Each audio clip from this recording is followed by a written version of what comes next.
Sud Radio, Osez entreprendre, Thomas Binet. Lancez-vous dans l'aventure de l'entreprise. Bonjour Thomas Binet. Bonjour Jean-Marie. On vous retrouve comme tous les dimanches. On parle de quoi aujourd'hui ? On va commencer avec la saga de la semaine. Ça sera Michel Augustin. Et notre grand témoin Eric Pla, président d'Atoll. On va parler santé, technologie et entrepreneuriat.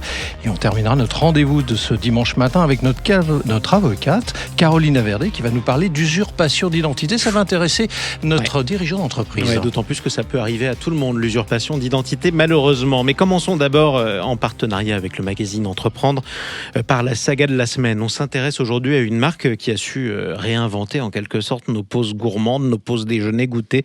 C'est Michel et Augustin. Racontez-nous, Thomas, comment cette aventure a démarré ? Eh bien Jean-Marie, tout commence sur les bancs de l'école en classe de 4e en 1989. Michel de Rovira et Augustin Paluet-Marmont, deux amis un peu rêveurs, se rencontrent près du radiateur au fond de la classe. Alors ça, c'est pour la légende de l'histoire. Ça nous est arrivé aussi, ça. Voilà.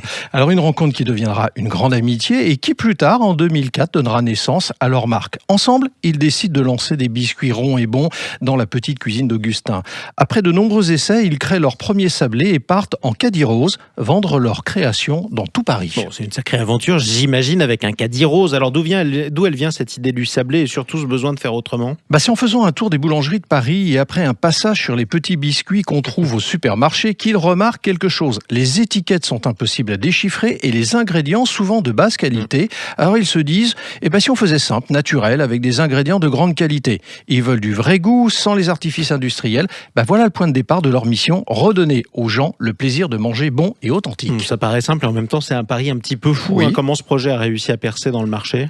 Audace, beaucoup d'audace de la part de Michel et Augustin. Ils décident de tout faire eux-mêmes. Production artisanale, livraison à vélo et en estafette et même démarchage en porte-à-porte dans les rues de Paris. Ils frappent aux portes des épiceries, cafés et même des supermarchés. En 2009, l'aventure s'amplifie. Ils passent d'une petite cuisine à un fournil, puis à une biscuiterie. Michel et Augustin ont su mélanger simplicité, créativité et passion pour s'imposer comme une référence gourmande sans jamais renoncer à leurs valeurs. Et donc aujourd'hui, la marque, elle en est où ?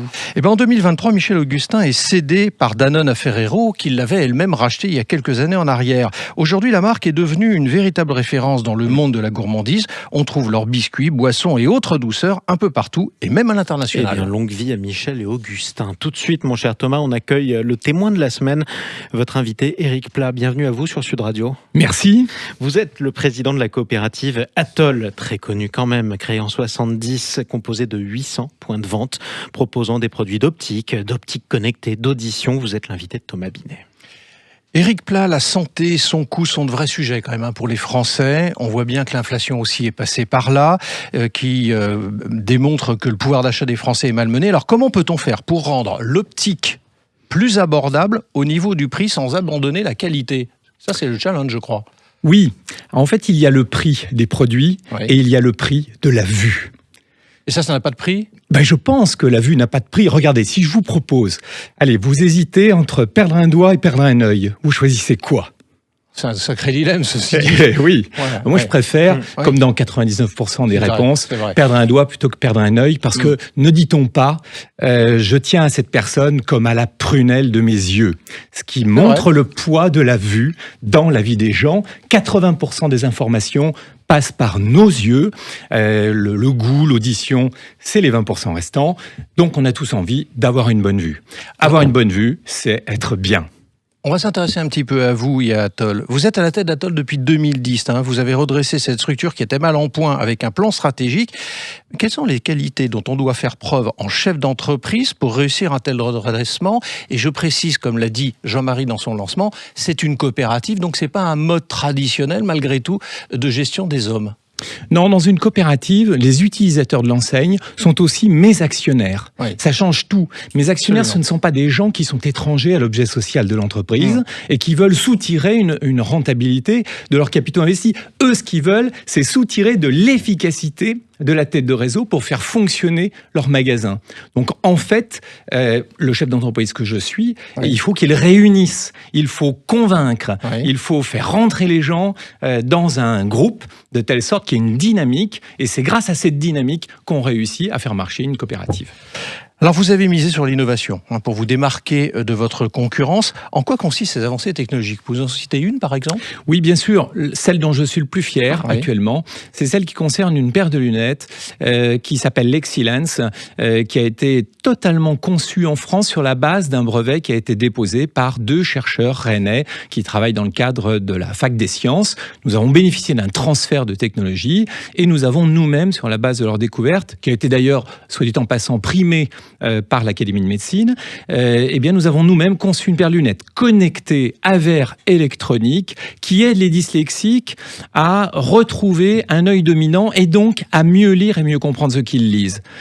Oui, la France est capable d'innover des produits technologiques connectés, dignes de ceux que font les grands venant des États-Unis. Alors, on va parler du Made in France, du coup. Ça tombe bien parce que c'est le salon qui est ouvert depuis vendredi.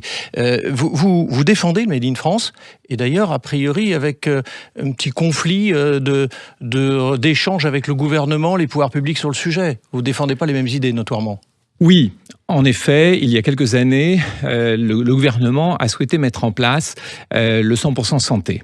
Et ce 100% santé, ce sont des lunettes à 30 € TTC. Parce que dans l'optique, il y a la TVA. C'est le seul produit de santé d'ailleurs sur lequel il y a la TVA. Je milite pour une exonération de TVA sur les produits de santé pour faire baisser le prix d'au moins 15 à 20% immédiatement. Dans le dentaire, dans n'importe quel domaine de la santé, il n'y a pas cette TVA. Et donc, le 100% santé, c'est 20% du marché qui est passé entre les mains des produits chinois. Alors même que la lunette que je porte est une lunette 100% française, qui bénéficie même du label Origine France Garantie, parce qu'elle est vraiment fabriquée sur le territoire français. C'est pas seulement du Made in France, vous voyez. Ouais. Et donc, cette part de l'Origine France Garantie, elle a considérablement diminué depuis cette mesure. Et il y a une espèce d'injonction contradictoire entre vouloir relocaliser et en même temps imposer un produit du 100% santé qui impose la venue de produits chinois. Alors, vous avez également décidé d'investir dans la formation. C'est quelque chose d'intéressant à dire parce que vous avez fait une création d'école, l'école Atoll, en partenariat aussi avec l'école Audencia à Nantes, pour accompagner les dirigeants de magasins et des formations à distance en vidéo. Donc, vous avez beaucoup investi la filière formation. C'est une spécificité chez vous, chez Atoll, ou c'est une nécessité pour la profession également de le faire? Est-ce qu'il y a d'autres initiatives de cette nature? Alors, à ma connaissance, nous ne sommes pas les seuls à avoir fait des écoles en interne. Parce que là aussi, les carences du gouvernement sont énormes. La formation des opticiens n'a pas évolué depuis 20 ans, alors même que les délégations de tâches sont de plus en plus nombreuses. Par exemple, l'examen de la vue qui nous est confié. On peut modifier une ordonnance. On est un des rares professionnels de santé à avoir cette capacité-là. Et pour autant, notre formation, le BTS d'opticien-lunetier, lui, n'a pas changé. Donc, en interne, nous avons pris des initiatives fortes en la matière en créant l'école Atoll. J'ai une dernière question pour vous, Éric Plat. Il y a quelques années, on se souvient tous des spots avec Antoine et puis d'autres vedettes. Je ne vais pas tous les citer. Il criait d'ailleurs Atoll, les opticiens, ça marquait des générations depuis une île paradisiaque dans le Pacifique. Exactement. Vous avez décidé de changer d'agence de communication. Oui. Vous avez décidé de faire une rupture d'ailleurs avec ce type de communication. Oui. Est-ce que vous n'avez pas le sentiment que ça peut générer aussi une communication en retrait? J'entends par là, forcément, le star system aide une notoriété. Oui, alors on voulait quelque chose de plus authentique. Non pas qu'Antoine n'était pas authentique, on l'adorait tous, mais aujourd'hui, l'attente du consommateur, c'est quelque chose de plus authentique. Prenez, par exemple, l'illustration la plus parfaite, c'est dans le textile et notamment dans la lingerie féminine. Regardez comment les mannequins ont évolué. On est passé du mannequin hyper fité au mannequin normal. Eh bien, nous, on voulait une communication qui touche les gens normaux. Et donc, c'est la raison pour laquelle on a changé d'agence. Merci à vous. Merci en tout cas d'être intervenu ce matin sur Sud Radio. Tout de suite, on explique quelque chose. Bruno, le spécialiste des fournitures et de l'équipement pour les professionnels, présente Sud Radio, Osez entreprendre, Thomas Binet. Faites très attention aux personnes à qui vous parlez et aux personnes qui vous parlent. On est avec Caroline Laverdé, notre avocate. Bienvenue à vous sur Sud Radio, Caroline. Merci. Vous allez avec Thomas et Caroline donc nous parler de cette arnaque très préoccupante, celle de l'usurpation d'identité. Oui, Caroline, parce que vous voulez nous alerter sur un phénomène quand même très répandu et qui pourrit quand même la vie de nombreux de nos concitoyens et de chefs d'entreprise en particulier, qui dans certains cas d'ailleurs peut prendre des proportions incroyables. C'est ce qui vous appelez, vous, le spoofing, c'est ça ? Eh bien, c'est ça, Thomas. Le spoofing, en fait, ça veut dire usurpation d'identité. C'est une arnaque qui est développée par des escrocs qui vous contactent, qui se font passer pour votre conseiller bancaire, voire un agent du service antifraude de votre banque. L'escroc va vous mettre en confiance et récupérer vos éléments d'identification bancaire pour siphonner votre compte. Génial. Ça fonctionne comment ? Ça fonctionne de manière très efficace. Pour vous mettre en confiance, l'escroc va souvent vous donner des informations confidentielles sur vous-même, vos noms, vos adresses, qu'il aura obtenues préalablement sur Internet, et parfois même en faisant apparaître le véritable numéro fixe de votre banque. Il va ensuite vous demander de lui donner vos codes d'accès pour soi-disant stopper les agissements frauduleux. Il va vous faire valider des opérations sur votre application. Non seulement il ne va rien stopper du tout, puisque tout est faux, mais il va surtout pouvoir se connecter sur votre compte et réaliser des paiements ou des virements à son profit. Alors comment on fait quand on tombe dans le panneau, justement ?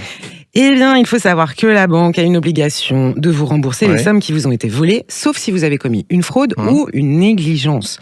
Typiquement, si vous confirmez les opérations bancaires qu'un faux conseiller bancaire lance, la banque pourra vous accuser de négligence grave et refuser de vous rembourser. Alors, Madame l'avocate, que disent les juges, du coup ? Heureusement, les juges ont estimé dans certaines affaires que les clients avaient été mis en confiance par le procédé utilisé par l'escroc et qu'il n'y avait pas de négligence de la part du client. Donc, pour récupérer votre argent, il faudra engager une action judiciaire contre votre banque si elle refuse de vous rembourser. Merci, Caroline. Et le problème, c'est que souvent, tout ça prend du temps, d'ailleurs. Absolument. Et de l'argent. Merci à vous. Merci à vous trois. Restez avec nous, Thomas Binet. On vous retrouve dans un instant. On va essayer de placer notre argent en toute sécurité. Oui, dans la deep tech. Sud Radio, Osez entreprendre, Thomas Binet.